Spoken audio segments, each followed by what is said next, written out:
sur son compte Instagram. Ce samedi 19 août 2023, Julien Castaldi a partagé un souci récurrent avec son fils âgé d'1 an. L'ancien chroniqueur de Énergie 12 a alors demandé de bons conseils à sa communauté sur les réseaux sociaux.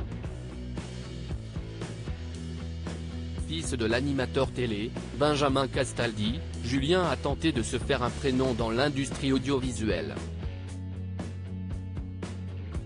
Dès son jeune âge, il a accompagné son illustre papa sur les enregistrements de l'émission à succès Secret Story.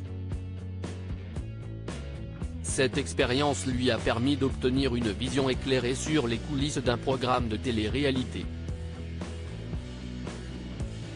À la suite de cette opportunité, Julien Castaldi a poursuivi un cursus d'études de journalisme et a obtenu un poste de chroniqueur récurrent dans l'ancienne émission Mad Mag diffusée sur les ondes de Énergie 12.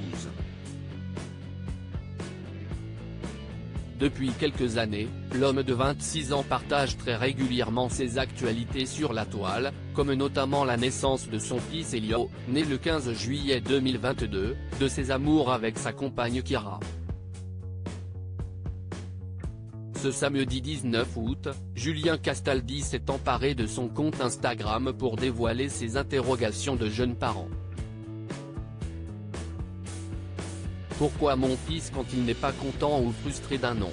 Via le fameux réseau social, le petit-fils de Jean-Pierre Castaldi a alors demandé quelques astuces à sa communauté réunissant plus de 76 300 fans. Dans plusieurs stories, Julien Castaldi a adressé ce message particulier: pourquoi mon fils quand il n'est pas content ou frustré d'un nom, il se met une tape sur la tête tout seul? Ni moi ni ma femme n'avons jamais fait ça, ça m'énerve. Ma question n'est pas sûre d'où ça vient, mais comment on lui explique qu'il ne faut pas faire ça? A-t-il exprimé.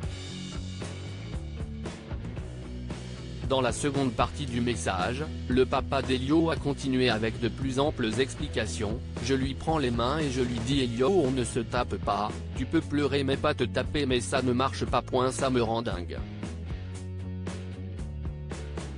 Des conseils? Pour résoudre cette problématique, Julien Castaldi compte sur les nombreux partages de ses admirateurs. Nul doute que ces derniers lui prodigueront de précieuses astuces pour y remédier.